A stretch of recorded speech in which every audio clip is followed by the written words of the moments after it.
This episode is an interview with Iain Farrington, the pianist and celeste player for Solo, a Star Wars Story. Hello there, and welcome to Star Wars Music Minute, where we celebrate the music and sound of Star Wars 5 cinematic minutes at a time. I'm Chrysanthi Tan, feel free to call me Xanthi, and today we have a bonus episode for Solo season. I am extremely pleased to introduce pianist, organist, composer, and arranger Iain Farrington, who was the pianist for the soundtrack to Solo, a Star Wars Story. Hello, thank you so much for coming on the show. Well, that's a pleasure. Good evening from the UK. Right. One interesting thing about the Solo score is that it recorded, with the exception of the little suite that John Williams did, recorded in the UK, in London, right? At Abbey Road, was it? Yes, indeed. Do you know why it was done in London instead? Well, I'm guessing because John Powell, the composer, is British, and he has worked a lot in the UK with a lot of British musicians. And I suppose I'm guessing here, but I think he probably wanted a lot of his familiar team and musical colleagues who he's worked with for a long time. I know that the leader of the orchestra, that they go back a long way. Okay, like Gavin over Greenaway? 20 years or so. Yes, he was conducting, but the leader as well, the main violinist. Oh, the concertmaster. As well was sorry, that's what, of course, concertmaster. Yes, that's the American expression. They're all friends, and I think there are a lot of old British musical colleagues who have worked with John for years. So I'm guessing that was the reason why, because as you say, it's been an unusual thing with Star Wars, hasn't it, historically? Because of course the London Symphony Orchestra did the first 6, was it? Yes. First 3 certainly, and then the next 3. And so and obviously then they haven't done the most recent ones, but it was great. It was a great thrill for us to do it and to be part of this amazing, extraordinary kind of iconic series, really, and musically absolutely. iconic. Oh, for sure. And this score, I feel like, has a lot of piano. I don't know how familiar you are with Star Wars as a whole. I'm not sure how deep into it you are or whatnot, but quite a bit. Yeah. Okay. So I feel like this score has some slightly unusual uses of piano compared to the older scores, like John Williams's scores, and it stands out in a way that's like, oh, there's piano, rather than piano right is from part the of beginning. the whole, in fact, exactly in the first cue, I think. Right? Yes, I have a little bit queued up to play, actually, so that might be a good little place to start. Great. It really is. On this show, we've been going through for the past 6 months. Wow, Solo. 6 months. Yep, Solo at a pace of 5 minutes per week. So in the movie, so the first 5 minutes of the movie, then minutes 6 through 10, then minutes 11, until the end of the movie. So really, we've heard every single bit of score, in the context of the film. Then you know it a lot better than I do. I know it a lot better than I did 6 months ago. It's the type of thing. We recorded it in 2 weeks or something. So you've spent already 5 months longer than we did putting it together. So that's amazing. Another thing is what ends up on screen is often you wouldn't know just from recording how it's going to turn out, and what it might be cut, and what might be what takes will be used. And as I'm sure you probably know, there were 2 versions of the soundtrack that came out. But it did make it into the film. What did make it into the film was in the very first 5 minutes, in that opening sequence, Meet Han is the cue name and the track on both soundtracks. As Han is entering the den of the White Worms, Lady Proxima's den, that dark area at the beginning, kind of the tunnels, the piano starts to really take over, and that immediately is it's quite a vibe. So I'm going to play a little excerpt of it. Let's see, I have my notes. Okay, starting at, all right, so I'm going to lead into it a little bit.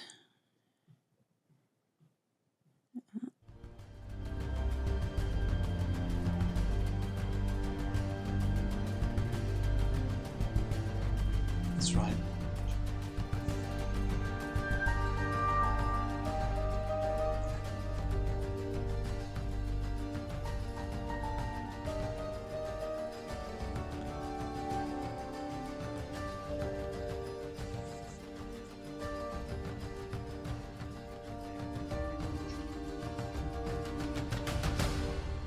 It's like you and drums there.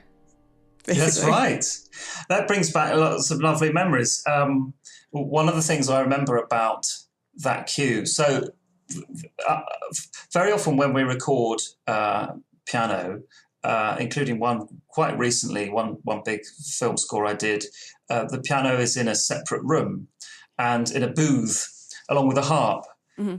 And they separate us out for recording reasons. But this time, everybody was in the same room together. And, you know, I think there was probably very little overdubbing, very little separation. It was quite real. And so I was sat behind the violins, and the harpist was actually sat just in front of the violins, right next to the conductor. Oh, interesting. And so, so it was very close and present and real, and so so you could communicate with people, which really you can't do when you're in a booth by yourself. Yeah. And with that cue, I remember, so whenever there's a solo, whenever anybody has a solo, and even if it's a small solo or a big solo, but something that's prominent, you know, people share smiles. And they might look around and they might do a foot shuffle. I don't know whether you do this, but in the UK, we do. if somebody does it, you do the foot shuffle. It's sort of like the clapping. Absolutely, yeah. So violinists will tap the stand of their bow sometimes. Right, yeah. So I do remember the first time we played that whole cue, and we got to the end, and lots of violin colleagues turned around and did the shuffle to me, which is really sweet. That's really cool. I mean, it's not a big solo or anything, but it's obviously, as you say, it's a piano highlight suddenly, which is unusual. So I do remember that, and what's nice is that that's derived from. Is it Han's theme? Yes. Dum dum da da dee yes. dee dee dee dee. Yeah. So I think that's I thought it was magic actually, and just. The other thing is that, as you can imagine, we've never heard it before, and we don't know where we fit in the texture. And so you just play what you've got, and you might be doubling 100 other people, or you might be on your own. And in that case, you're on your own. And it's funny how it suddenly focuses the mind when you realise that this is a solo. And that happens a few times in this score for the piano. And the first time it happens, you're suddenly like, oh my God, it's just me. Right. So were the drums like, I think it sounds like the drums are like electronic. I think they are. So you really were playing solo when you were recording. Yes. Yeah. That's it. Yeah. Oh, but did you have the drums, were the drums already recorded and you heard them in your ears, or were you only hearing click track? I'm trying to remember now. I think because I mean, obviously you have to stay in time. Yeah. Well, we had the click track. So in the usual ways, you know, we're all on headphones with the click. But I think we probably had some of that percussion already there. Mm-hmm. But you knew that it wasn't in the room, and I'm not sure whether there was anything in the room at that point. Wow. So it definitely felt like a little solo, which was quite cool. Did you record that first? Like the last? No. Okay. What did you record? We recorded it all in random order. I couldn't tell you what, but yeah, no, it was, and as you can imagine, well, different people do it in different ways, but we didn't have the film on. So we had no picture, we had no concept of what was going on. And did the conductor? Possibly, I'm not actually sure. Okay. But they didn't really want to say, funnily enough, they didn't want to give anything away. You mean they didn't want to give plot points? But yeah, exactly. Yeah. That's common for Star Wars. I've heard from the people on the John Williams sessions that the orchestra doesn't, you know, they're not playing to picture, but John Williams himself has a personal, like he alone can see the picture, just not the orchestra. Yeah. So. Yeah, that makes sense. I know, and it's fine. You know, we play as we play, but it was interesting because there were a number of moments actually where we were being encouraged to do certain things, and it was all in a kind of roundabout way. At this point, just imagine that the two characters perhaps are falling in love, or something like that. Perhaps. So he said, but perhaps, So not giving away too much, but trying to get us in the right kind of zone. So that's fine. That's fun. It's part of it, But when other scores, you do have the film there, and you can really respond to it, and sometimes that really changes the way you play. So we had to be encouraged sometimes in a certain direction. Okay. And most interesting, I would say, was probably when the director actually came, Ron Howard. He came along about halfway through the sessions, and they were definitely trying things out with him there, and we were doing cues in different ways depending on how he felt that it could improve the whole setting, the whole scenario. And so there were certainly one cue I remember where it was perhaps rather mild emotionally originally, and then we really dialed it up. Put up all the dynamics, put up all the expression, and made it ultra romantic and passionate and emotional. Was this in a way that perhaps it hadn't been? Was I wouldn't Lando's know Closet? which cue. Okay. I wouldn't know which cue. No, because I can't. I'm not. I'm going to be hopeless to that because it's a long time that's ago. okay. But when you say love, like romantic, I'm not sure. then It was a very romantic cue. I remember. Yeah. What's interesting? I think it was where it had dee dee dee dee dee dee dee. Right, okay. It had that tune in. Yeah, that's come up. That's been something that I've thought about quite a bit, because it does it sounds like the version in the film and the version on in the deluxe, John Powell's a deluxe version that has the cues in their more full form. I am pretty positive that they're different takes, because one of them sounds way more appassionato than the other. And so I was just talking about that with people 2 days ago, where I was like, this one's they're both romantic, but this one is as a violinist, I can tell by the listening to violins, I can tell that they're digging in more here. I can tell that they're playing it different, and it's not just they're dialing up or down the dynamics. It's it's being played differently, and it feels more like allargando at the end, and it just feels different. So wow, well spotted. Well, that's definitely what happened. Okay, cool. Yeah, no, that definitely happened, and that may well be the cue that I'm thinking of. I mean, there may be other instances. I'm not sure, but certainly they were. I think Ron Howard was quite involved, and that's quite unusual as well. Actually, I don't often see directors at film sessions. Very rarely. In fact, I guess in Star Wars they get a little more involved. Yeah, they do indeed, and I guess, and I think that was complicated, that film, wasn't it, as well? Yeah. But the thing I would say as a little insight, which I hope you wouldn't mind me telling you, was that one cue was written there and then. The Imperial March, which was indeed, you probably know that then already. Mm-hmm.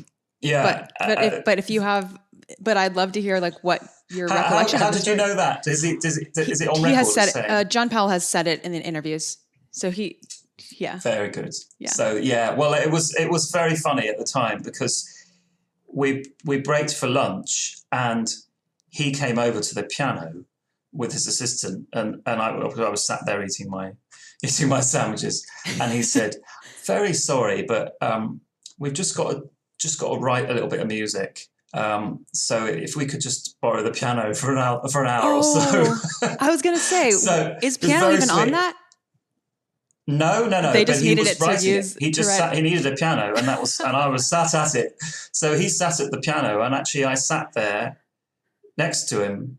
Well, not literally next to him, but just while he worked out how he could make this Imperial March into something that sounds like Elgar, and it was wonderful to watch, and really inspiring actually to see that. and then for them to turn it around and us to play it. I mean, actually, I wasn't in it, I think, in the end. That's really But cool it was that you got great. to witness. That's like a legendary moment in my mind, because everyone's like, how did I think the way he describes it, like John Powell, is that he wasn't going to have anything at all, but at the session, I guess the director or someone was like, hey, can you do a little something on the Imperial March? And so Powell himself, being very inspired by Elgar and also wanting to make sort of a joke about like the British Empire, sort of like the Empire. He, like, the way he says it is like, he told his orchestrator, like, hey, can we whip this up in the style of like, it basically sounds like Pomp and Circumstance. And absolutely, I was thinking of Land of Hope and Glory, and it really does sound like that. It's brilliant. Yeah. I thought it was fantastic what he did. I mean, it's a tiny thing, and you can barely hear it in the film. I seem to remember. Oh well, I can't. You hear it playing I can't on the really TV. Remember. Well, actually, I'm going to play. I'll play it right now for listeners. Do yeah.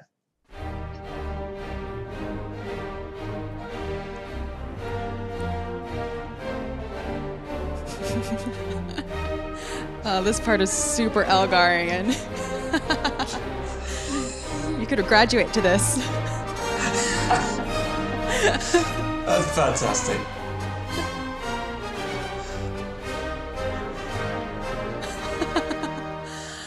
I just love it. It's so brilliant. It's brilliant and because I love I remember that sensation where he wrote the tune down, or he picked out the tune on the piano, and he was just trying out harmonizing it. He was just reharmonizing it and finding those Elgarian traits, the chromatic falling line and all of that, which is it's just fantastic. And he absolutely nailed it. And actually, we recorded it once, quite legato, quite smooth and Elgarian in that way. And actually, I think what they decided was that didn't quite work. So what you've got is much more crisp and a bit sort of, it's very Foursquare actually in the way it's played deliberately, I think. Yes, yeah. But I love that. I absolutely love that cue. It's used in the context of a recruitment ad, so it's like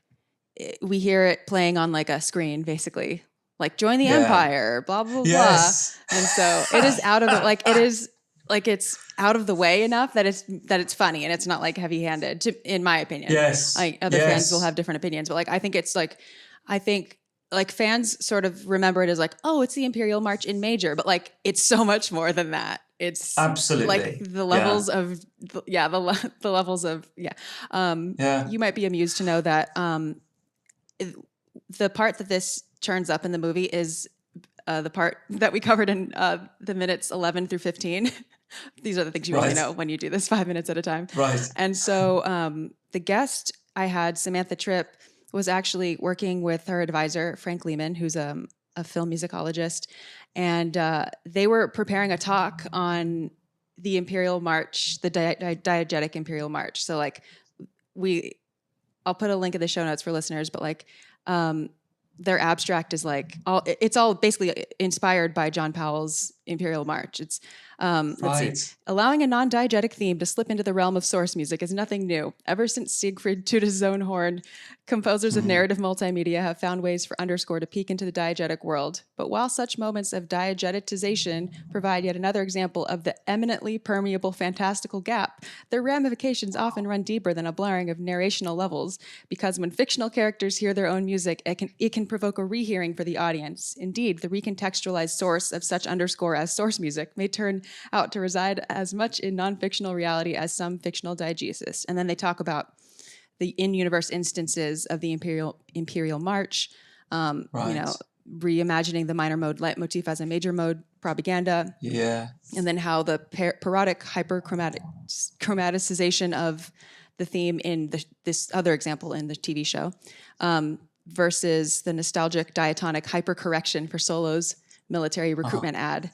And so by cannily channeling the nobilmente style of Elgar and Walton, of course, these cues resurface as subtextual source of Williams's theme, Edwardian Pax Britannica style nationalism. And anyway, the whole thing is like, I am both like amused, but also like I do take it seriously and think it is like wonderful that when film music can, I guess, inspire such like rich thoughts and kind of, I don't know, when care is put into like what is, it makes it all more fun to analyze and to like, people have written theses about Star Wars, the original. Absolutely. I mean, a colleague of mine, in fact, at university, who was studying music, he did his final at Cambridge. He did his final dissertation on the original Star Wars. What's his name? I know his name from Andrew Hewitt. He's now a film composer.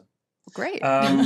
Because he loved it so much. And you're right. And in fact, the end, the throne room sequence, is it? I don't know. Yep. Of the first one. That is exactly a pomp and circumstance in its entirety, isn't it? Really. Totally. You have an F minor, whatever it is, A section, and then lyrical B section, and then it works his way through. I mean, it's brilliant, because I think one of the things that's really inspiring about that original soundtrack, probably more than any of the others, is because I guess he was leaning on the temp tracks more than he would do, I suppose. Especially A New Hope. Yeah, that makes the links more obvious with classical music. Hence the whole thing about this sounds like Holst the Planets, which is true. It does, because I guess George Lucas was saying this is what I want it to sound like. But it doesn't matter to me. I don't mind that. Yeah, same.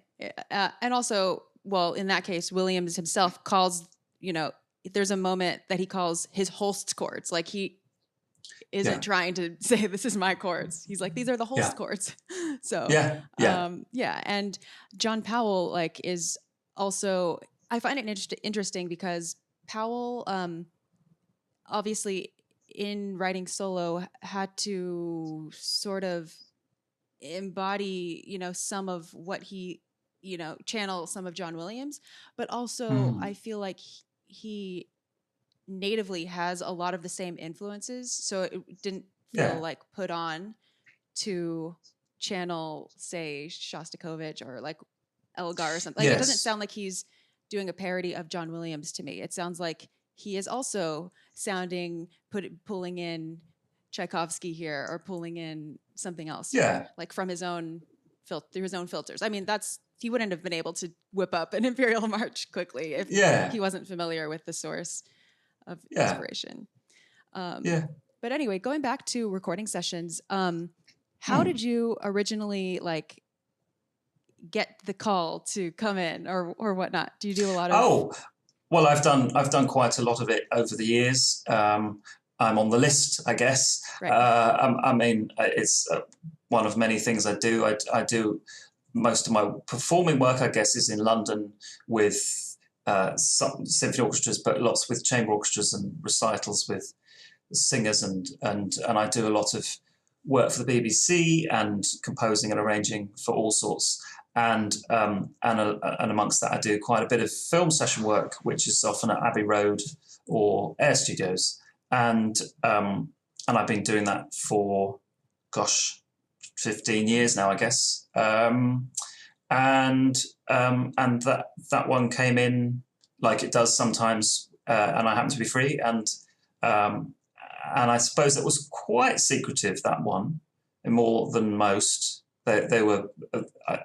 I'm not sure we had to sign. Maybe we did have to sign a non-disclosure agreement, but certainly there was. We're doing this, but you can't tell anyone what it is, and it's called Red Cup.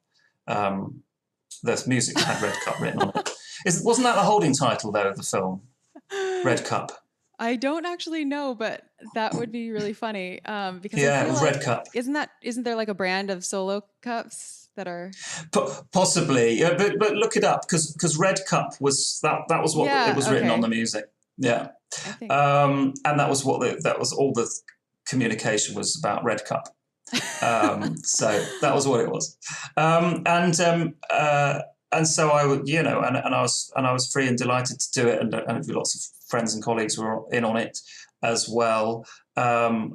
it's slightly unusual in the keyboard sense because you're generally on your own. That's what I was going to ask. So there's usually only one keyboard player on. Yes. And then you did handle celeste as well. I did. They were at right angles to each other, and at one point I had to play them both at once. Oh, when was that? I can't remember, but it's in there. Interesting. Yeah. And you actually did perform it live together, like it's yeah. You didn't, oh, okay. Yeah, they tried it. It was a change. Well, it wasn't.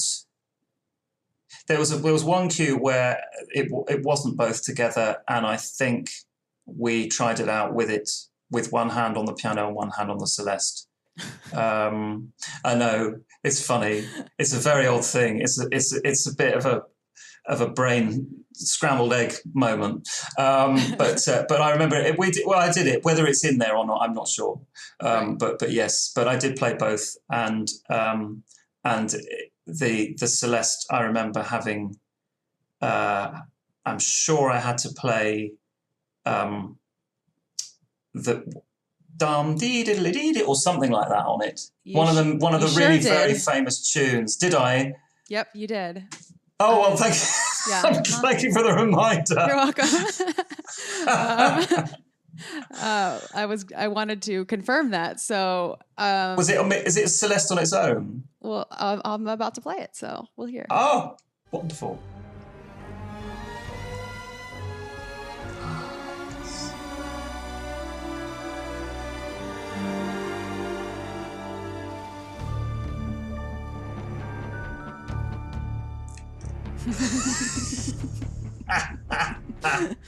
There it is.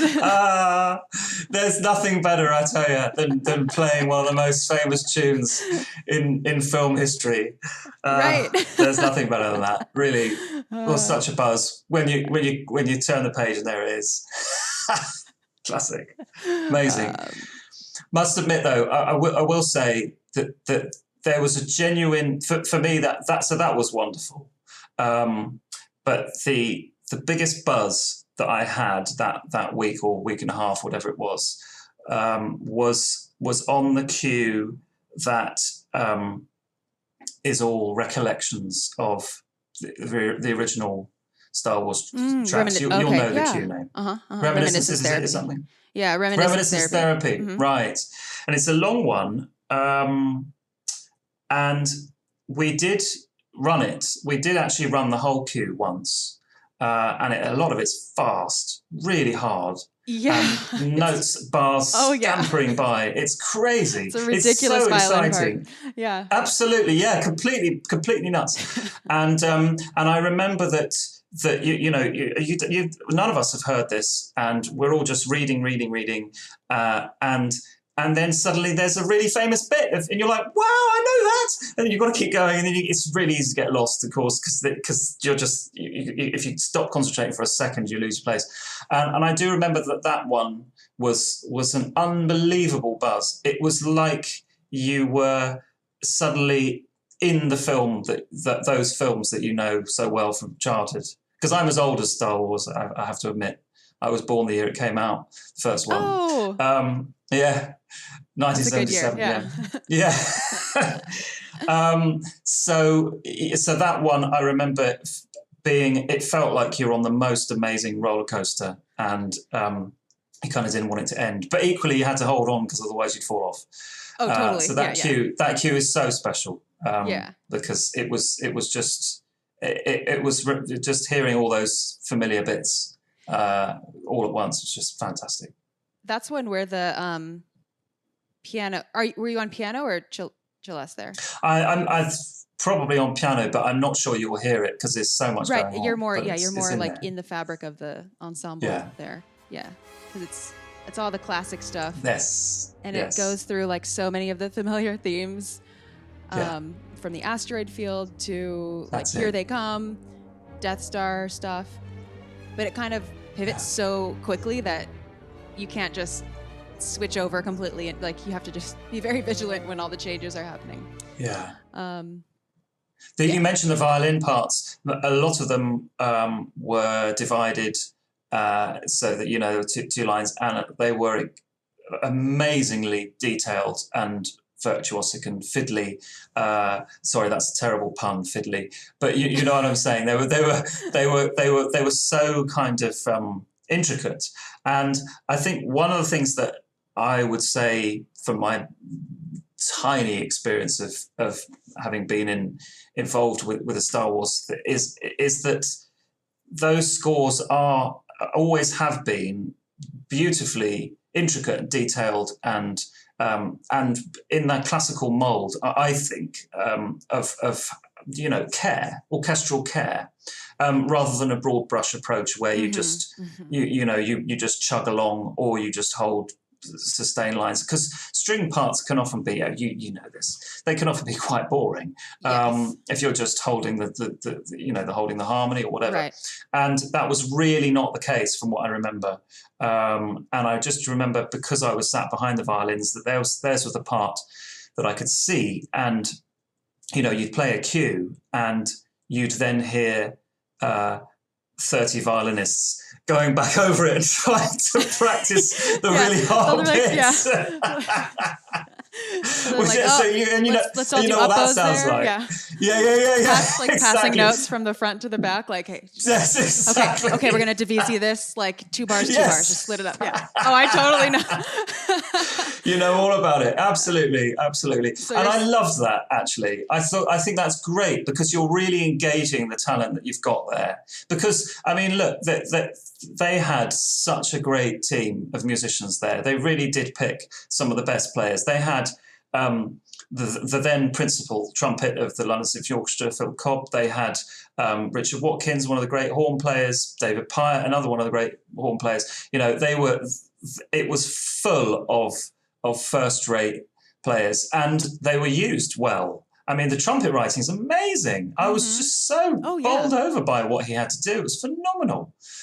So I think the whole thing was really exciting in that sense, that we were all given really cool, interesting, virtuosic stuff to play, which is not necessarily the case with big film scores or small film scores. Yeah. So, and I think that's a tribute perhaps to the John Williams legacy of writing to the best orchestral colour that he can find historically, and always has done, I guess. I think that's one of the things I cherish about those scores, and I think John Powell did a really excellent job, sort of carrying on, you know, bits of the legacy, I guess, but like with his own spin. It's good. It's nice to hear your perspective on that, because it really does feel different when you're in a session and you're feeling like a little bit of that adrenaline, because you're being challenged in a good way and like not bored and just sort of I don't know, doing it's fun when you get to do stuff like that. So yeah, that's really awesome to hear. Yeah. I want to play one other celeste moment, which I call the Christmas morning part. Right.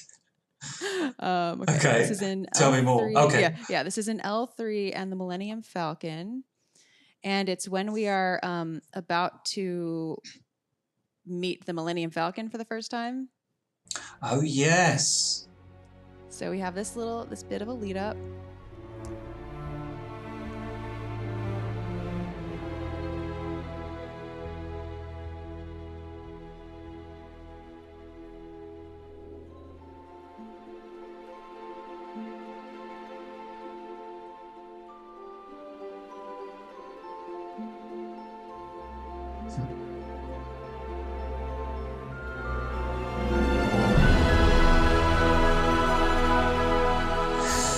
So you got to lead us into that moment. Fantastic. So you recorded that cue all together? Yeah, that's E major arrival, right? I remember that being a definite hairs standing on the back of your neck moment, because it's the big theme again. It's funny. I wonder when anybody writes Star Wars now, whether they're bothered about the fact that those original tunes are so famous, and that how much do you use them as a composer? Because you could easily spread them all over the place if you liked, and people would go, oh, yeah, I recognise that. And how much to keep in reserve, and then also that challenge of making new tunes for within that whole extraordinary universe. It's amazing just how, for some of us, for a lot of us, they are iconic melodies. And when that came, that's another one. When that came about, I think everybody looked around and went, "Oh yes." Yeah, I mean, you couldn't really. It'd be funny if they tried to conceal that it was a Star Wars project at all. Like, yeah, sure. They wouldn't really get very far with that. Yeah. Yeah. But, do you notice any trends in the way that celeste is used, like in scores? Or even generally, I don't know that much about, like, when I think of celeste, I think of like Nutcracker. Yeah, of course. I think of moments like this, or like, in Nightmare Before Christmas, sort of the twinkly vibes, the sort of like something that sounds a little bit magical, and yes, things like that. Is that pretty common use of absolutely? Yeah, absolutely. And I think wouldn't know enough, but I'm sure that John Williams knows how to use it very cleverly in the sense of creating magic. And I seem to remember it being in things like, right at the end of the opening titles, when you have star music, don't you? I'm sure there's Celeste tinkling along there. And it's so immediately evocative. Celeste and harp, along with high fluttering piccolo. Violins. And piccolo, and there you go. And it's and that's a fantastic orchestral colour, really effective, and actually probably used in all sorts of places previously. But I'm not sure where. But then, of course, the Celeste can also do chilling quite well in a way when you think of those Shostakovich moments. And it appears in the Fifth Symphony, the end of the first movement, Shostakovich 5, and in the first violin concerto. There's some very haunting Celeste moments when it's on its own. So it's quite a versatile instrument in that sense. But yeah, I guess it can create magic very effectively, along with the harp glissandi as well. I think there's plenty of that going on, right? Yeah, and I feel like glockenspiel is often in the mix as well. Yeah.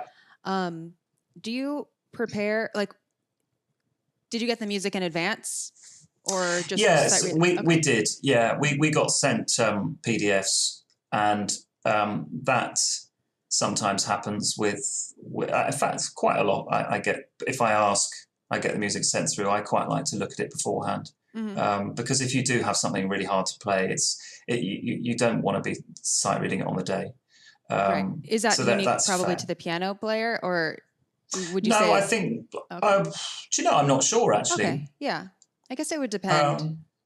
I know a lot of sessions, strings just get it at the session on the day, but I think it would depend for sure. Yeah, I don't know. I mean, whenever I've asked, I've always got it, which is very nice. And sometimes it's been really necessary, because if you're playing something that's really virtuosic, and I have done some very hard stuff, and you're on your own, absolutely.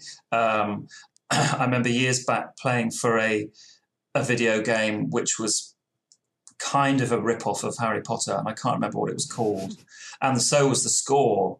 And as you know, the score of Harry Potter was amazing, and another one with the fantastic Celeste. Players say that the Harry Potter scores are so hard.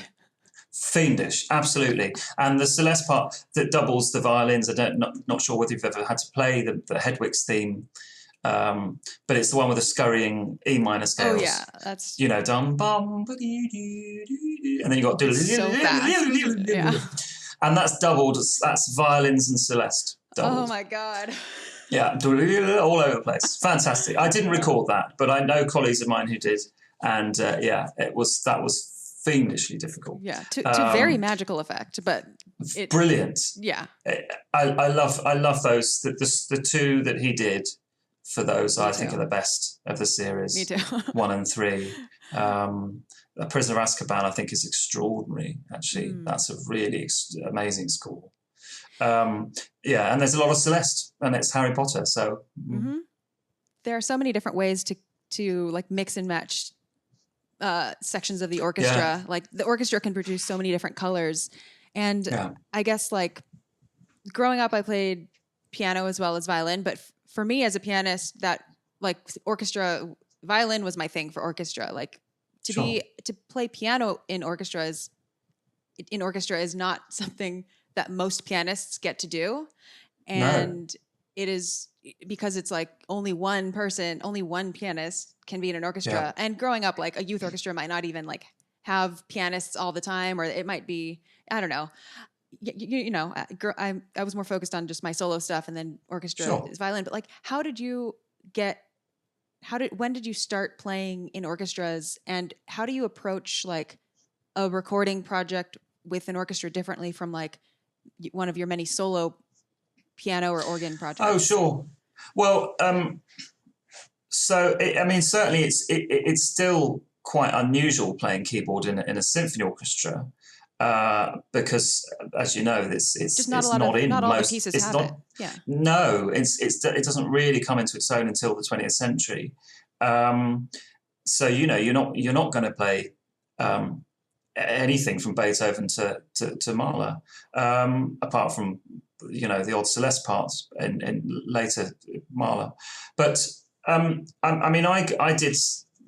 suppose I've nearly always done it because when I was at music college, I went to the Royal Academy of Music after university for 2 years and studied piano, and they always needed pianists for orchestral stuff, for things like the Shostakovich, the celeste parts, and Stravinsky Symphony of Three Movements, and pieces by people like Britten or Tippett. I've done there's Tippett operas with piano in,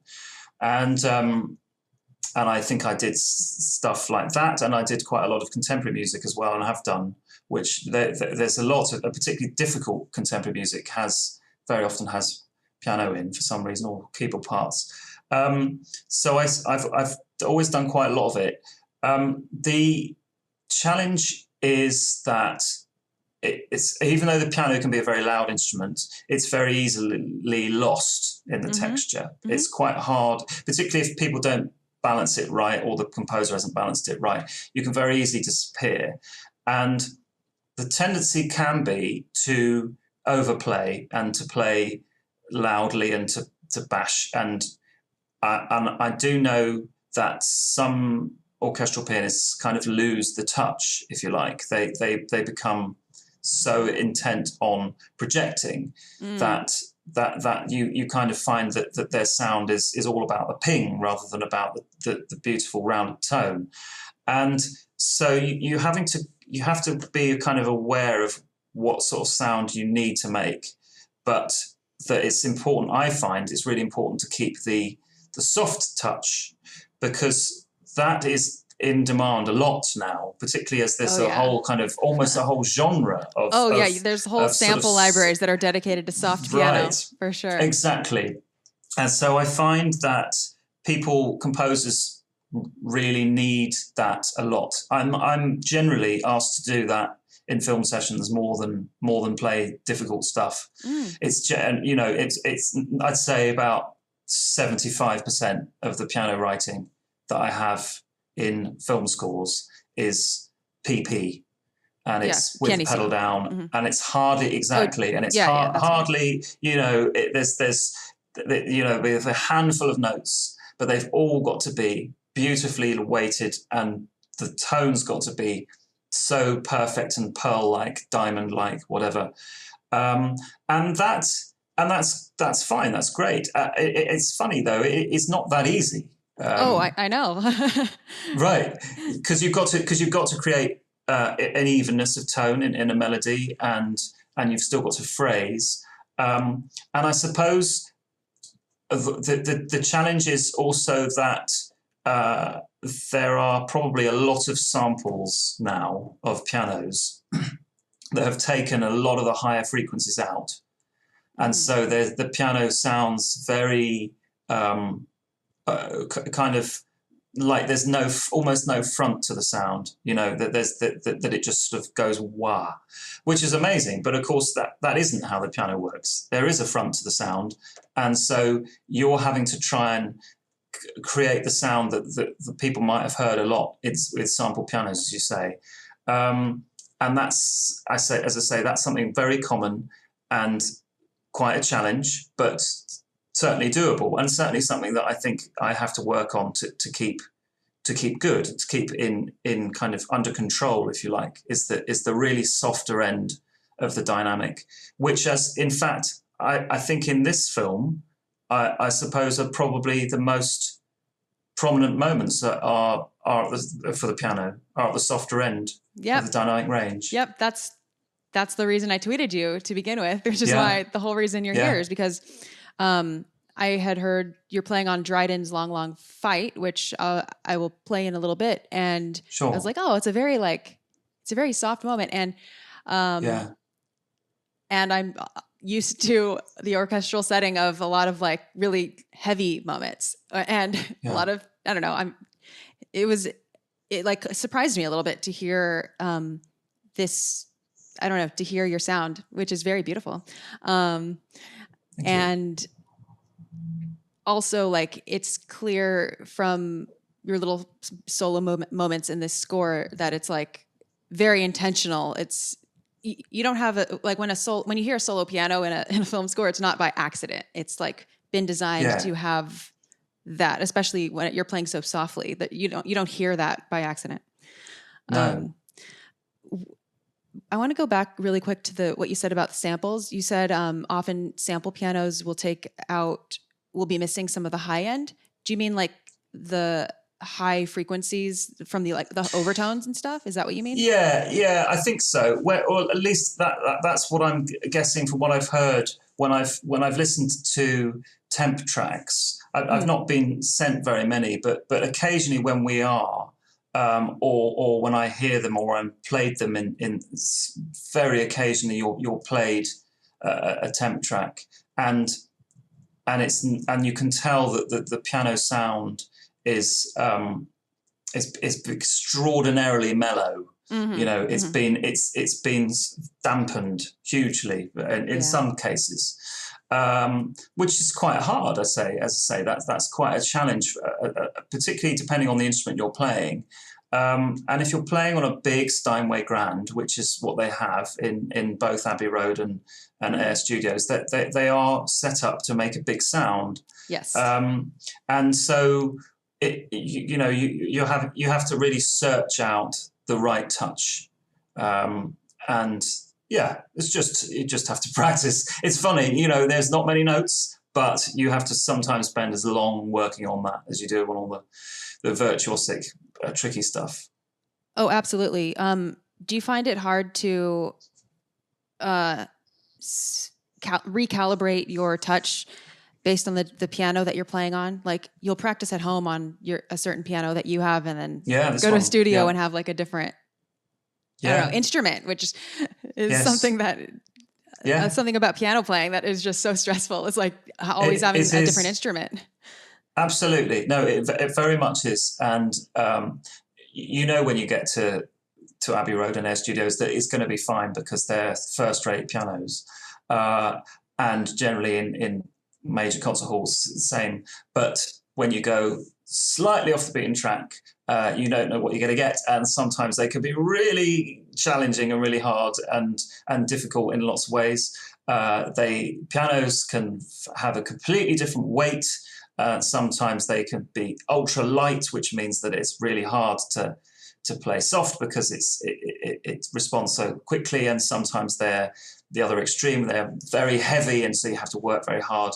The sound may be brittle, or the sound may be dull. There are so many variations on what a piano can sound and feel like that it is challenging. And I sort of, part of me quite likes that. Really, it's quite call in a way to see whether you can up your game and how you can make this instrument work as you like. I bet some composers are better on some instruments than others. Yeah, I mean, I'm lucky. I feel very, very lucky because I don't have to carry my instrument around with me. There are pluses and minuses. You don't have to fly with it. That's true. Yeah, exactly. And, I mean, so many of my poor colleagues, whenever we go on tour and you get, as you mentioned, when you get to an airport and there's just so much stress. You just hope you make it through intact. Absolutely. Make sure you have your instrument insurance. And it's genuine. It's genuine worry, and people have had to get their instruments out of their cases and play them to prove that they're real. It's nuts. It's completely nuts. So I'm so thankful I never have to do that. I may have to come across some dodgy pianos, but that's fine. I think I'd rather have it that way around. Yeah. Well, that's good. That's a balanced perspective. So I'm going to play a little bit from Dryden's Long, Long Fight.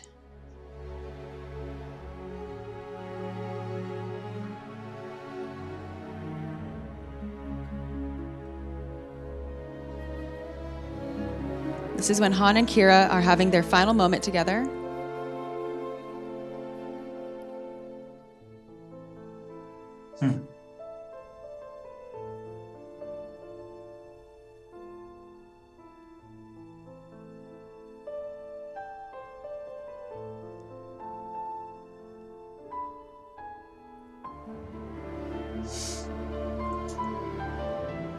I'm impressed that you all just stayed together.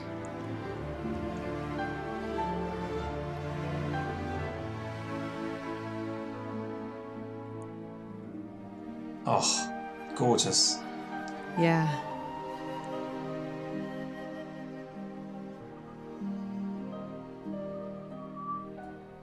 G major.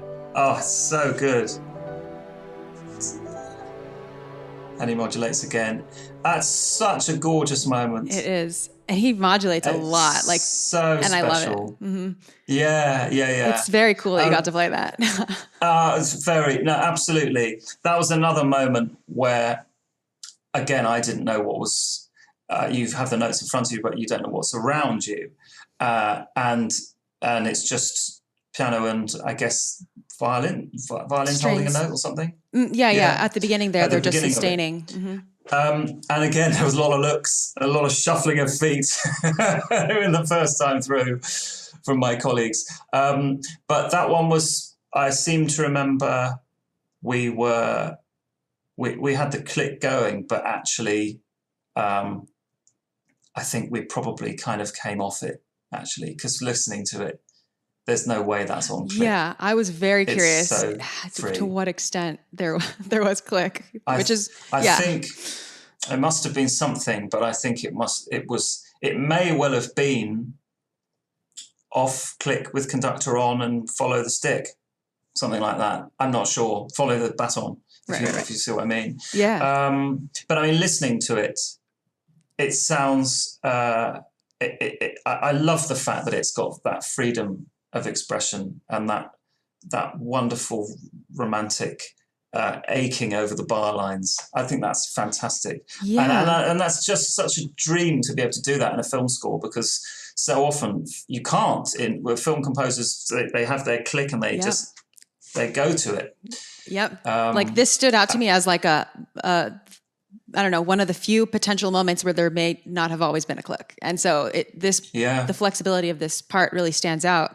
And the way that like the piano and strings sort of arrive, like the way that the piano and strings arrive at like the downbeat on time together. So like I'm feeling like, how could the click have, I don't know, it feels like the type of thing where, I don't know, it feels very hard to coordinate.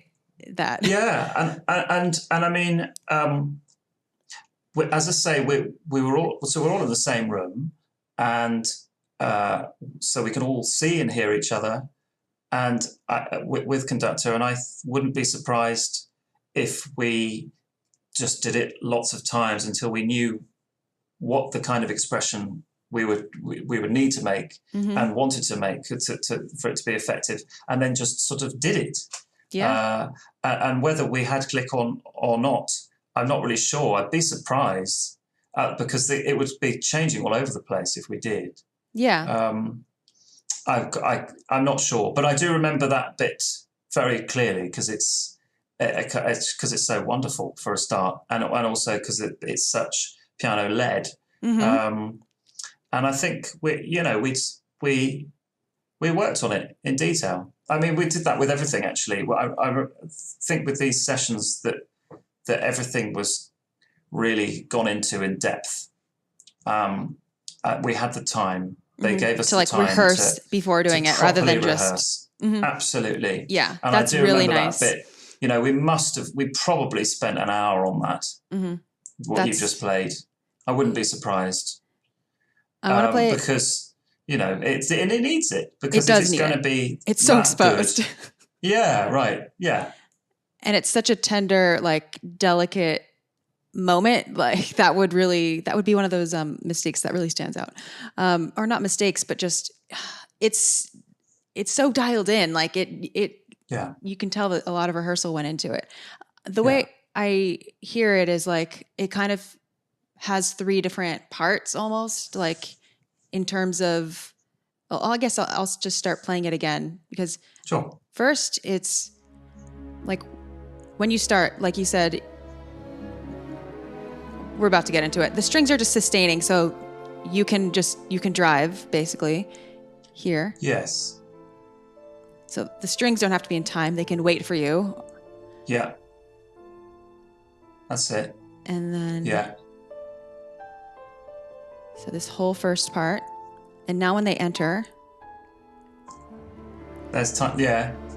Yeah. You're still driving, but you also have the 8th notes in the left hand. Yeah. So the coordination becomes But there's time on the bar lines, just there. Yeah. And then shifted to E flat. And then here you're kind of going to you're going to some chords, right? Into G. There's a bit of time. Yeah. And again. Yeah. Yeah, because there are some moments of this syncing up. Yeah. I like that moment a lot. It's really special, and I think, as you say, it's probably very unusual for a Star Wars film to have a piano solo like that. It really is that feels. It has feels there been more one before? Yeah. Or what did you say? Has there been a piano cue in a Star Wars soundtrack like that? There has been, not like that. There has been sort of a piano thing in Rogue One, which also was not a John Williams score. Yeah. But in terms of John Williams scores, I can't really think of something like that. I think I can think of more of the stabby type of 8 chord clustery moments where the piano might lead you in somewhere, but I can't think of something like this, which is almost more it's not jazz, but it's I don't know. Well, it's you can pure imagine romantic. Yeah, it's a great romantic piano concerto moment, isn't it? It's sort of out of. I'm not sure. Right, it is. It does have the texture of a piano concerto. It does. It does exactly. It's got that Rachmaninoff quality to it. Yes, which is wonderful. It was such a joy to play. I think it is. I think it is new, and I think it is interesting. If I put this back in the context of the film, we have that, the little piano solo is how we meet Qi'ra, and this piano solo is kind of also how we say goodbye to Qi'ra. Right. So okay. So do you think there's deliberate instrumental associations? I'm not sure. I'm always wary of claiming deliberateness, but I do believe that sometimes subconscious associations might be made. Yeah. But I also think it would be easy to, I don't know. It is a very romantic, kind of nostalgic, kind of sad thing. And so... And is that her tune? So that theme... It's their love theme. That's their love theme, because that's normally in the major, isn't it? Yes. And so here it's in the minor as well. Yeah, it's very. That's another thing that I found really affecting with that score, and perhaps keeping it in the Star Wars mold, is leitmotifs, using tunes and using them in different ways and putting them in different moods, and that's that was a factor of the original Star Wars soundtracks, wasn't it? The way that themes kept coming back. Yeah. And and I mean, maybe maybe that was unusual for film scores. Maybe that hadn't really happened for a while, and maybe people do it all the time now. I'm not sure, but certainly they don't. I don't come across film scores that are quite that symphonic.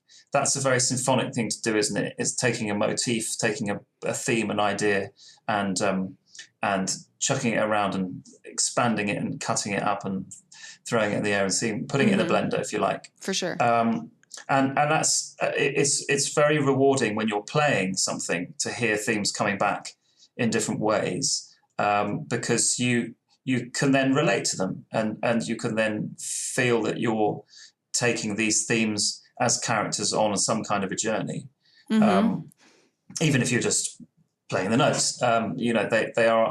They do then become something that independent, if you like, rather than just a tune. They are actually characters that you are helping along the way, if you like. And it does lend itself to Star Wars is often, thought of as an opera, and it kind of lends to that quality. Yeah, I feel like taking on a Star Wars films, like you kind of know that you're going to have to do the leitmotif thing. It's a big shoes to fill, but yes, indeed. And I wonder.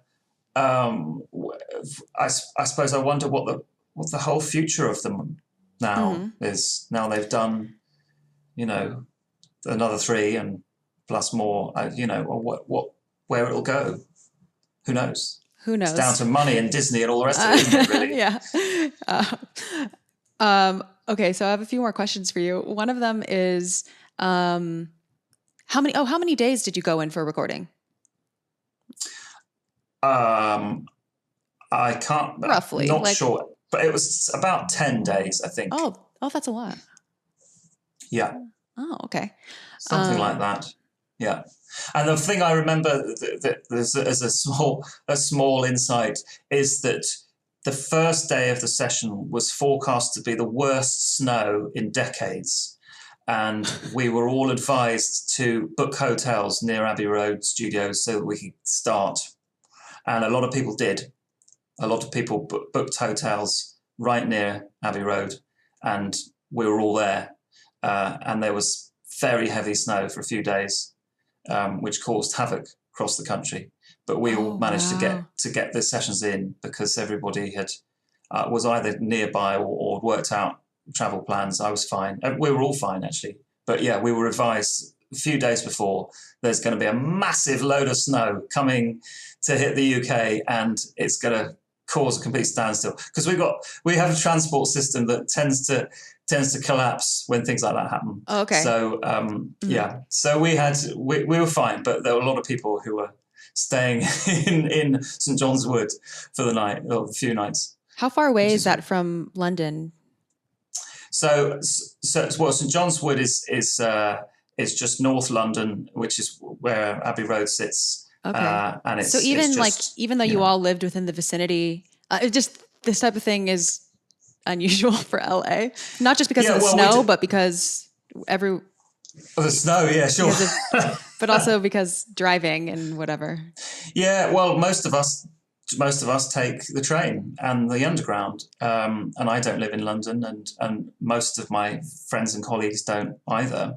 So we will spend an hour getting to the studio normally, taking a train into London and then the underground up to St John's Wood, which is the nearest underground station.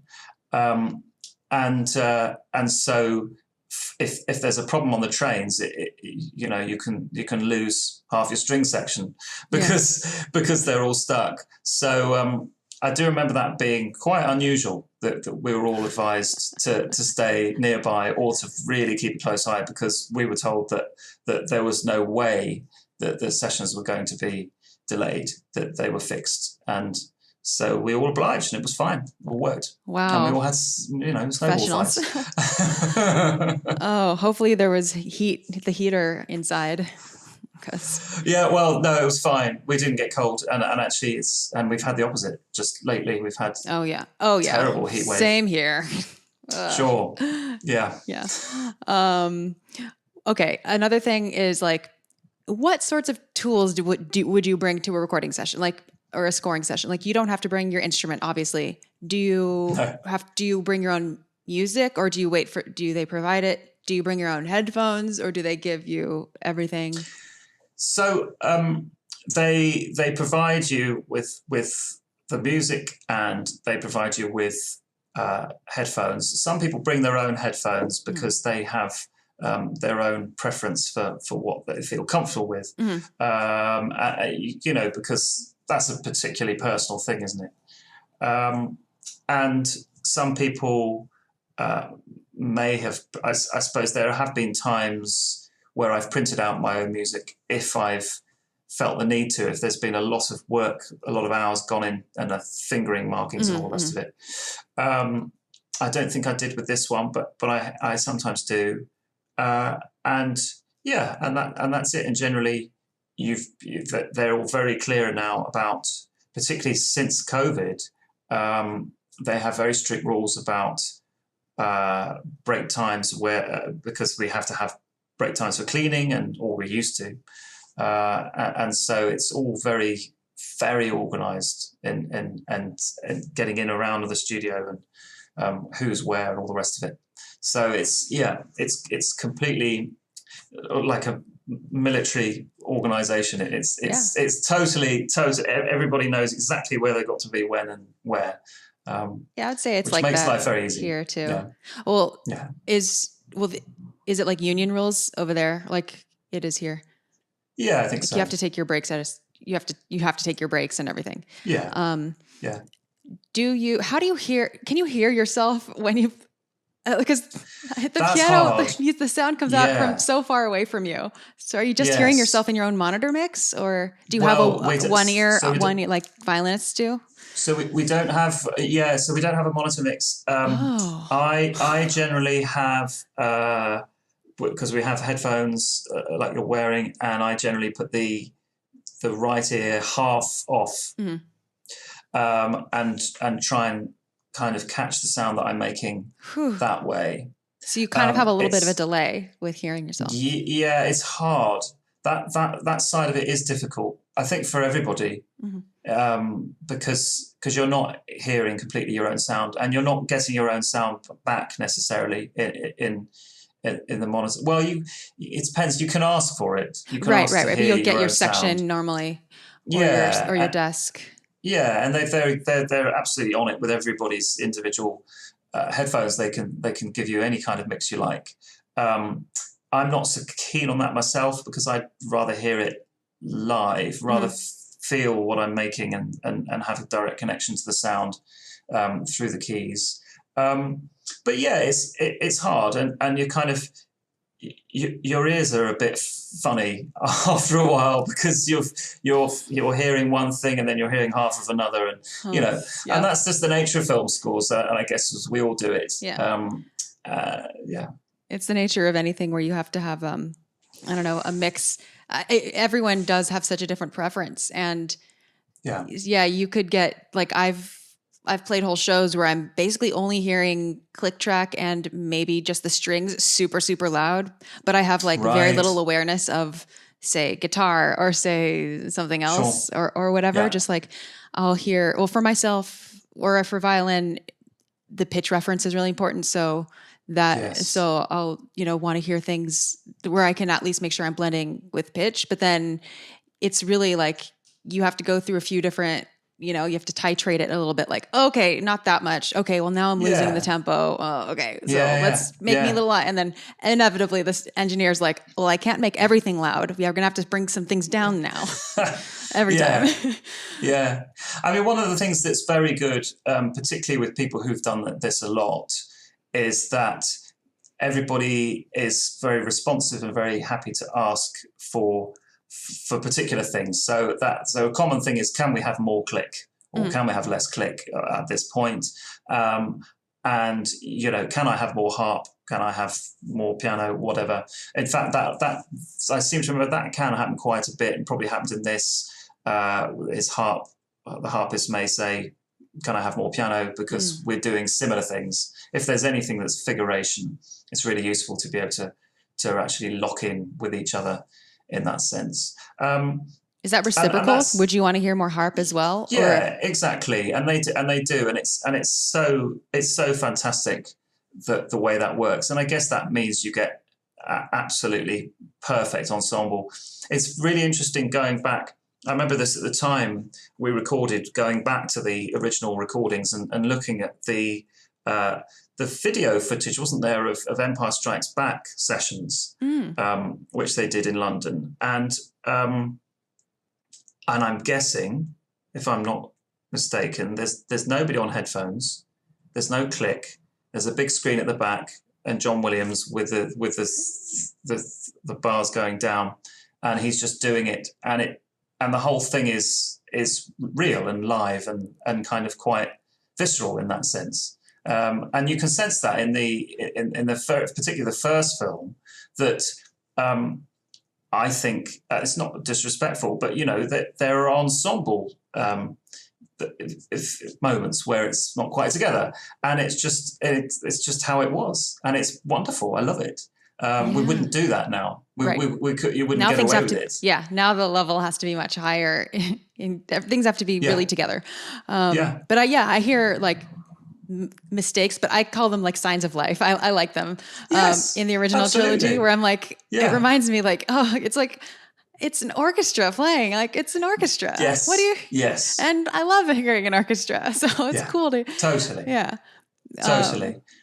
And I'm not saying one's better than the other. Yeah, they're obviously. It's just very interesting, isn't it? The way that it's changed, and almost the way that Star Wars has traced the development and changes in the way we record and create film music. In its 30 whatever years. No, what we're talking 45 years now. I don't know, gosh, long time. But even not the music, even like the filming part, has gone through sort of a similar trajectory of changes as well. It's also interesting. I lost my train of thought, but it was going to be something about monitor mixes. Oh, well, that's all right. Oh, I was going to say, just like, I do think pianists do have it harder in terms of hearing themselves, for sure, because like violinists, I don't know, it's probably like we usually get special headphones that have one side is like just flat. It just goes against our head, because our violin is right here. And so like we actually can feel the vibrations, and like we do have a little bit of an easier time hearing ourselves more directly. Yeah. Well, it's true. As I say, that's one of the biggest challenges with recording film scores is being able to hear yourself in the best way, while being able to pick up everything else. And that's hard. And I suppose it's at its hardest the first time you do a cue, the first take, because you don't know what you're going to hear. You don't know how anything's going to sound. And a lot of the time it's fine, but there are some times where you think, oh my God, where are we? Which is a bit like how I felt with that cue that I was saying about, I think what's it called? Reminiscence therapy, where it goes by so fast, and you've got loads of bars rested, you've got to count, and you're hearing this extraordinary mix in one ear, and then you're hearing this extraordinary orchestra in another that's live, and I do remember that being in that situation that can be, you can feel a little bit like you're drowning, because there's just you're just thinking how the hell do I fit into this. Right. And you have to just concentrate like crazy, get through it, and then you'll know better next time around. Well, as a composer and arranger, it's one thing to like click and just like, insert those bars here, insert, and then the players have to play it, what you copy pasted there or whatever, how you rearranged it. But I mean, I guess switching gears, like, you are also like, in addition to being a performer, like you're also a composer and arranger. And so you are kind of on both sides of it. How do you like, can you like, I know you have a big premiere coming up like very soon, right? Next week. With it's a whole orchestral. With Hans Zimmer with the Earth Symphony, right? That's right. Yeah. How do you balance your composing, arranging, performing? Like, do you kind of go through seasons of it, or do you feel like one feeds the other? Oh, what do you mean in terms of? In your own creating the work, or the how they feed off each other. Both. Yeah, I mean, I suppose. Do you know? I think that, and perhaps this is me being a bit kind of old-fashioned romantic, but I think of the way that musicians, for a long time, used to be. The idea of being a musician meant that you did everything.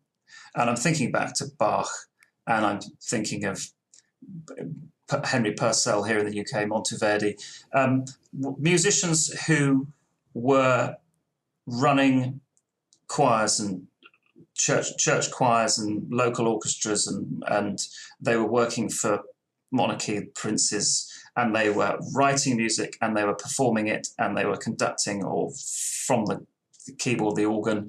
And I've always thought that that's something which was there was never any segregation, if you like, between what you did. If you were a musician, that you were likely to be doing lots of different things. And people who were in orchestras were often composing as well. And the composers themselves were often involved in the performance. And so I've always thought of myself, and like as other like-minded colleagues, as being in that tradition. And it's a shame in a way that it's not more encouraged, because I think it would make us all better composers if we performed, and better performers if we gave it a go at composing. It wouldn't matter if we're particularly good at it. We don't have to be virtuosi. We don't have to be, I'll never play Rachmaninoff's Third Piano Concerto. It's too hard, and I would have to spend a year learning it. Just which would be a waste of time, because I'd far rather do other stuff. But there's a lot of music I can and do play and love playing, and there's also a lot of music that I love writing and arranging, which I play myself and in my concerts. And it's one of the nicest things about being able to do both, is the fact that you don't have to rely on other people to get your music performed, because you can just write for yourself. And then friends can write stuff for you, and you can play it to them. And I love that. And I think that it's still strangely uncommon in the kind of in the small sort of 1%, if you like, of well-known composers and performers. But then you see it's very common with school teachers, say. So most music school teachers I know will write a show for their school, and they will write for their pupils, and they will put together a score. Really? And yeah. And it's wonderful, and that happens all over the place. Not in university, or even before that? It's in what I think you would probably call high school. We would call secondary schools. And that was. I think that is unusual here. That I had. Yeah, I mean, perhaps it's unusual. Perhaps I just got lucky. But when I was growing up at my local school, the head of drama, he would write a play, and one of the teachers would write the music to it, and we would all put it on. That happened every year, the end of the year. That's very cool.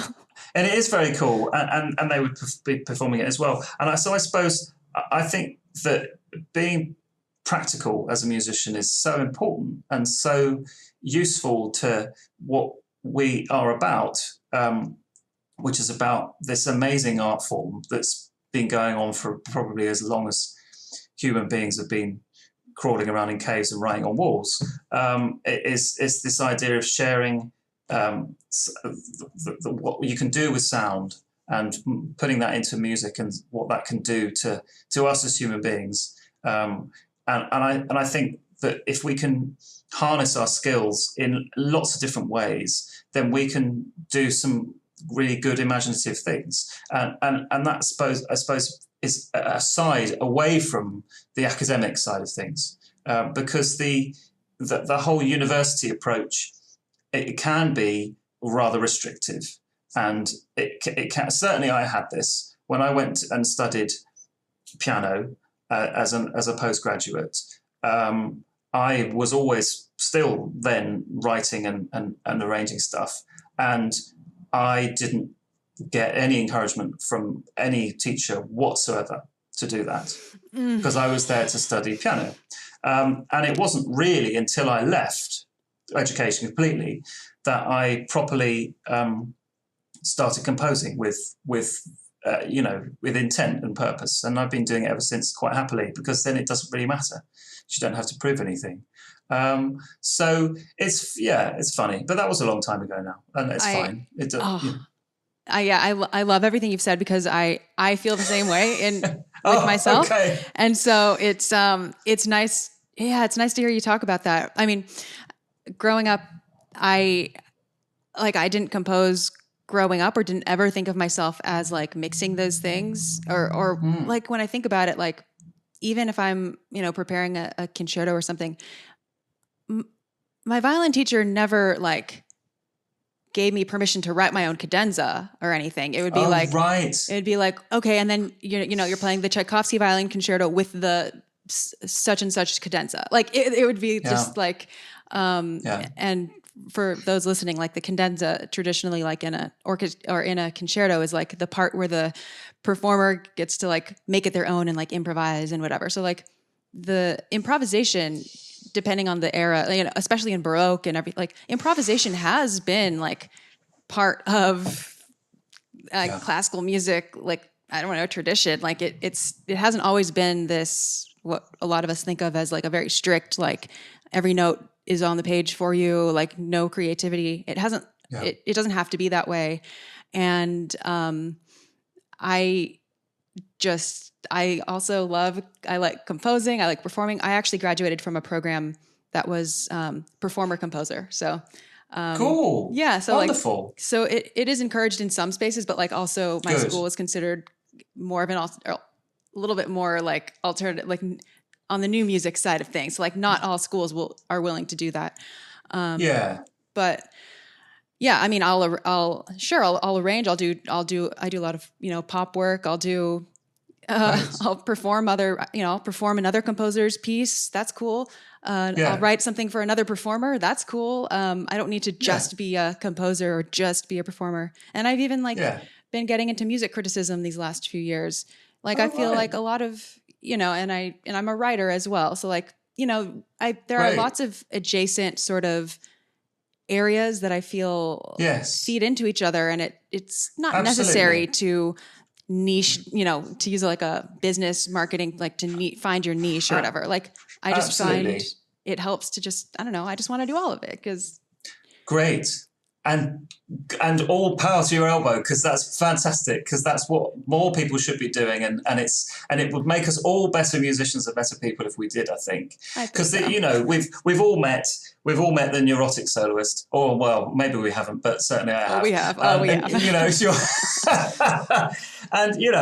I feel for them in lots of ways, because very often they live a lonely life. They're on their own. They practice 12 hours a day. They don't see anybody, and then they go on and play this piece, and it's highly stressful.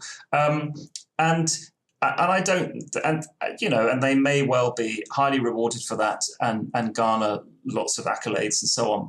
But for a lot of us, that doesn't, and for people like myself, that really doesn't appeal. And I think that music is going to be and should be far more interesting than that, and will be far more interesting if we are engaged across genres as well. That's another thing that I'm big on, is that I just can't see, it's still very, very common, but I can't see how classical music in its strictest sense can sort of separate itself from the fact that 90% of what people listen to isn't classical music.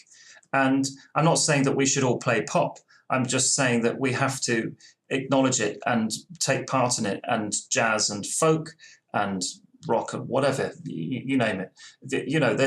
There are so many types of music, and we have to acknowledge them, and we have to take them seriously. We don't have to necessarily like them, but I think there's no way that we should be cocooned. There is a generation of classical musicians who will have never done anything with across genre, conductors or performers, because of when they were working, and I think that their musical lives were poorer, actually, and I think ours are richer if we embrace many things. We find what we love, and that's fine. But I think it's important to experiment and to explore and to discover, because that's the amazing thing about Spotify, the internet, if you like, YouTube, is that we can access just about everything, and I think that's a good thing. Some people would say it's globalization or homogenization. Possibly, I don't know. There are many shades of. There are good effects, and yeah, it's all true to some extent. But I mean,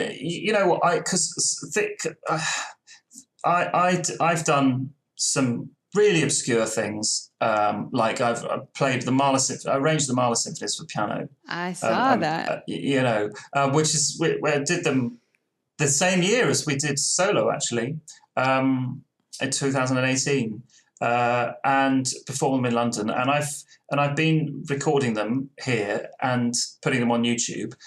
And I did them in a small venue in London, and the maximum number of people that it could seat was 60. It was a salon. I did them in a salon in called the 1901 Arts Club, and so the most number of people that could hear at any one time was 60. And each of the videos that I've done is tiny figures compared to YouTube, but they're 3,000, 4,000, something like that per symphony, and that's kind of crazy numbers when you think about how few people heard it originally.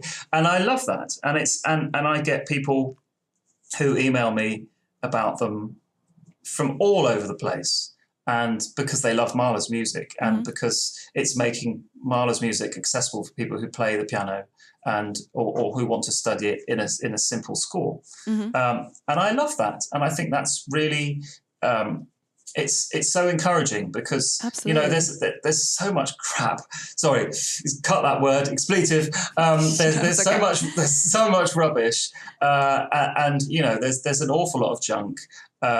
And so if you really try and put out there something that is meaningful, that you feel is important to you, then you find that there is, maybe small, but there is an audience for it, and I love that. When I look at your discography and like projects in bio and everything, I get the sense that you take on a lot of passion projects. And I find that very inspiring. Like I find that very comforting also, because I feel like I do that too. But like your Animal Parade stuff is like really delightful. Yes. I find that very a new take on Carnival of the Animals, if people want to. Right. Yeah. Yes. And gosh, you've even done you have this. You've performed at the proms, and. I saw, this is a kind of a niche thing to bring up, but I had to bring it up because I saw it in your bio, and I'm kind of obsessed with this song, and it's something that joke about with my patrons sometimes is did you arrange I Still Call Australia Home? I did last year. I'm Yes. unironically I love that like song. obsessed with that song because Really? because I have family in Australia. So like, and the last time I went, which was just Oh. like last month, Qantas like really plays that song throughout the flight, throughout the whole flight. Yes. And I was just like, Peter Allen. I had never heard it before, and I had to look it up before. I was just like, why does Qantas have like the best ad? And I was like sitting there in my airplane seat, just like transcribing this. And I'm like, okay, there's like, why is this song so good? Okay, there's like a lot of secondary dominance. I don't know. This song is so catchy. And I just got really obsessed with it. And then like, it was going on about it for like weeks, and I still love it. And I'm going to Australia again soon, and look forward to hearing that song on the plane. Have you heard my arrangement of it? I haven't. I looked online to see if it was on YouTube or something. It's on my because we did it at the last night of the proms last year. Yeah. And I couldn't find it, but I would love to hear it. It's on my arrangements page. Okay. Arrangements of songs. Okay, awesome. The performance that we did. So look it up. You know, that one, one of the things, I'm sure you do the same, but when I get given a project, so I got asked to arrange that song because the guest soloist at the last night of the proms was Stuart Skelton, the tenor, and he's Australian, but works all over the world. And he, one of the things about Last Night at the Proms, if you haven't seen it, is that the guest soloist will perform serious classical music in the first half, and then in the second half we'll do one or two lighter songs and then join in with traditional British songs, and including Royal Britannia, controversially.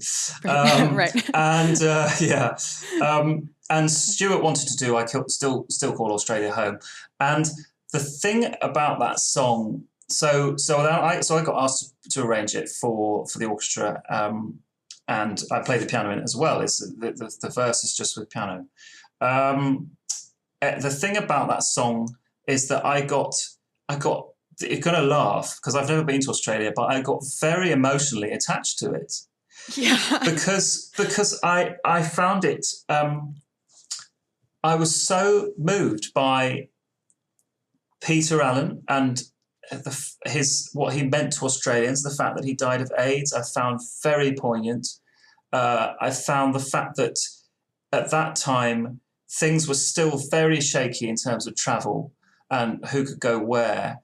And the idea that because it's about Peter Allen wrote it apparently when he was living in the US, but was homesick. Mm-hmm. As an Australian. And so there's very poignant lines in it that were made doubly poignant by the fact that a lot of people were stuck and couldn't go back. I'm not sure Stuart himself had gone back to Australia by then. He works a lot in Europe. So I found that really touching. And actually, so when you listen to it, if you get a chance. Definitely will. I do something quite unexpected, say. Okay, that's a good teaser. In the verse, it's not the verse. It's like a second verse. It's the moment where you'll know the words. Someday we'll soon be together once more. When all of the ships come back to the shore, I realise something I've always known. I still call Australia home, and I found that line really poignant, particularly last year. And so I treated it in a very far away, distant moment. You look it up. Okay, yeah, and I'll put a link in the show notes. I'm super curious to hear it because it's a great song. Everyone, I swear, it's a really good song, and it's and it's been like the official Qantas ad song for like 30 years or something. And every arrangement is powerful. It's just ridiculous. I don't understand. I love it. So. I'm glad I got to ask you that question. Great. Before we wrap up, I'm going to ask you the Star Wars Music Minute Questionnaire, if you don't mind. Of course. Okay, so this is the same set of questions that I ask every guest. It's just mainly for fun to get a sense of your taste and headspace. So question number 1 is, in exactly 3 words, what does Star Wars sound like?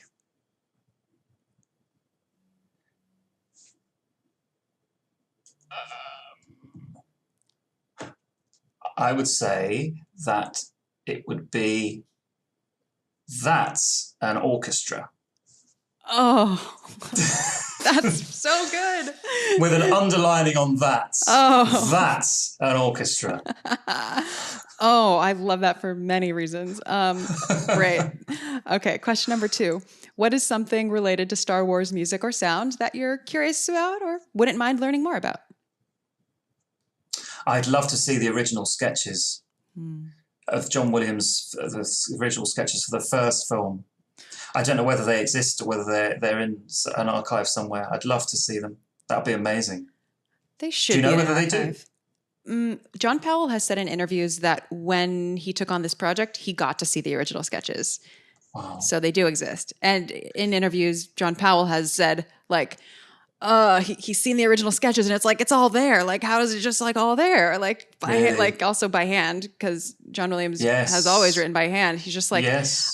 John Williams thinks in polyphony. And John, like, Yes. apparently, like, seeing the Yeah. original sketches was very, like, inspiring and That's- also just like, holy crap. Absolutely.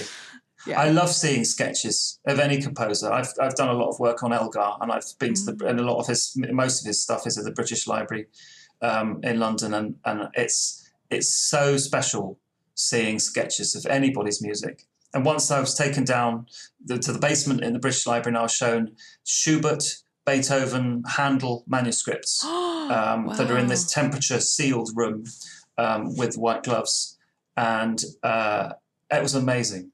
Just amazing. And I would feel the same looking at the original Star Wars, because that music is just so iconic. Mm-hmm. It changed history for sure. Yeah, it did. It did. I'd love to. So that's what I'd love to see. So if you know anybody who can, if I get a really good connection, I'll have to move up a few more ranks in the ladder before that. Right. And then last but not least, what is a score or soundtrack that you're fond of besides anything Star Wars?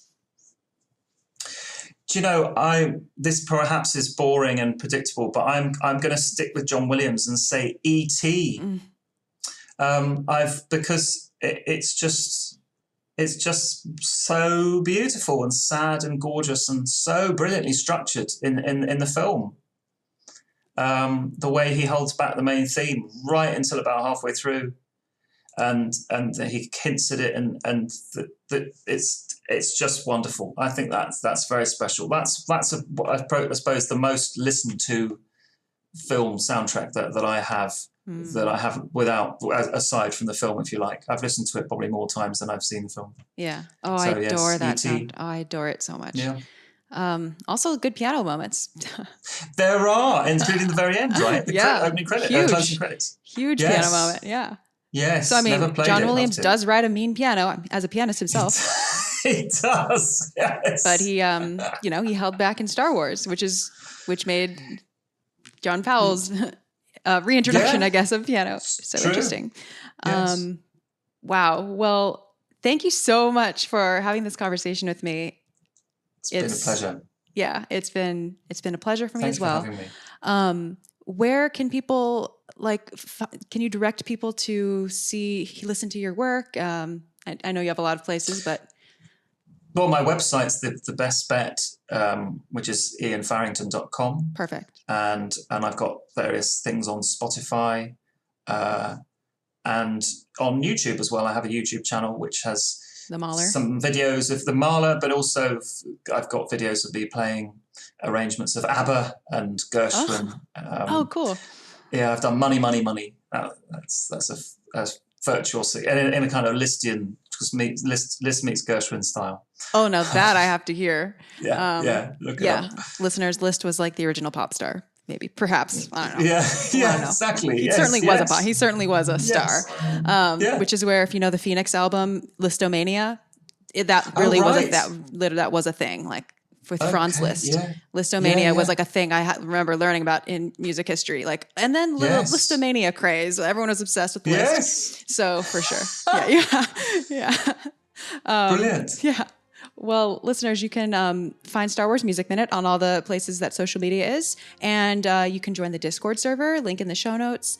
And just I would love to hear your thoughts. If you have any additional questions, perhaps I can send them Iain's way if you have any questions about what we talked about. And other than that, thanks for listening. May the Force be with you. And I will see you next week on Star Wars Music Minute.